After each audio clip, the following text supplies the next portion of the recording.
न्याय की ओर एक लंबा इंतजार। शाहरुख खान की production company red chillies entertainment में काम करने वाली एक होनहार एनिमेटर थी। उन्होंने सुपरस्टार की फिल्म रावण के लिए वीएफएक्स पर काम किया था। साल 2012 में एक सड़क हादसे में उनकी जिंदगी पूरी तरह बदल दी थी। चारू और उनके दोस्त मुंबई में ऑटो रिक्शा से जा रहे थे, तभी एक तेज रफ्तार कार ने टक्कर मार दी। ये एक हिट एंड रन केस था। इस हादसे में चारू को गंभीर चोटें आई और वो लकवाग्रस्त हो गई। करीब 5 साल तक दर्द और तकलीफ में रहने के बाद 2017 में उनका निधन हो गया। चारू खंडाल की मौत के बाद उनके परिवार ने कानूनी रास्ता अपनाया। उन्होंने ट्रिब्यूनल से मुआवजे की मांग की। साल 2020 में ट्रिब्यूनल ने फैसला सुनाया कि बीमा कंपनी को चारू के परिवार को 62 लाख रुपए का मुआवजा देना होगा। ये फैसला मोटर व्हीकल एक्ट के तहत लिया गया।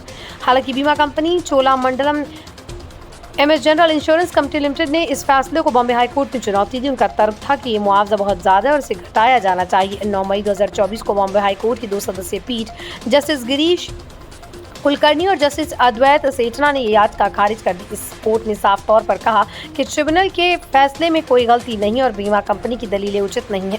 अदालत ने माना कि मोटर व्हीकल एक्ट एक हितकारी कानून है जो पीड़ितों के हित में बनाया गया। अदालत ने यह भी कहा कि संविधान के अनुच्छेद 21 के तहत नागरिकों को गरिमापूर्ण जीवन जीने का अधिकार है और ये मुआवजा उस अधिकार का हिस्सा है। कोर्ट ने अपने फैसले में ये भी कहा कि किसी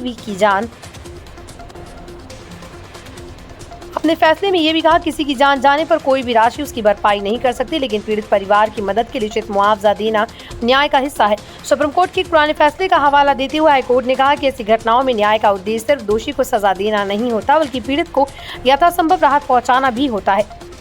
चारू खंडाल की मौत से न सिर्फ उनके परिवार को बल्कि फिल्म इंडस्ट्री और आम लोगों को भी झकझोर दिया था। वो एक उभरती हुई टैलेंटेड एनिमेटर थी जिन्होंने बॉलीवुड में वीएफएक्स क्षेत्र में अपनी पहचान बनाना शुरू ही किया था। शाहरुख खान और उनकी कंपनी ने शुरुआत से ही चारू के परिवार को पूरा समर्थन दिया। सोशल मीडिया पर लोग लगातार चारू के लिए न्याय की मांग करते। शाहरुख खान की production company red chillies entertainment हमेशा से अपने कर्मचारियों की भलाई के लिए जानी जाती है।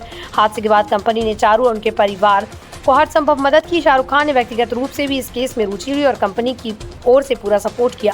सुनिश्चित किया गया कि इस फैसले के बाद चारू के परिवार को न्याय की बड़ी उम्मीद मिली। इस मामले ने साबित कर दिया कि भारत की न्यायिक व्यवस्था में अब पीड़ितों के लिए उम्मीद की किरण है। जहाँ एक तरफ बीमा कंपनियां अपने फायदे की बात करती है, वहीं न्यायालय पीड़ित परिवार की पीड़ा को समझकर उचित फैसला करता है। चारू खंडाल भले ही आज हमारे बीच नहीं, लेकिन उनके लिए मिला न्याय उनके परिवार के लिए बड़ी राहत है। ये घटना ये भी दिखाती है कि संवेदनशील नियोक्ता और न्यायप्रिय अदालत मिलकर एक पीड़ित परिवार को सहारा दे सकते हैं। पैसे से किसी की जान की भरपाई नहीं हो सकती, लेकिन मुआवजा चारू के परिवार को आर्थिक संबल देगा।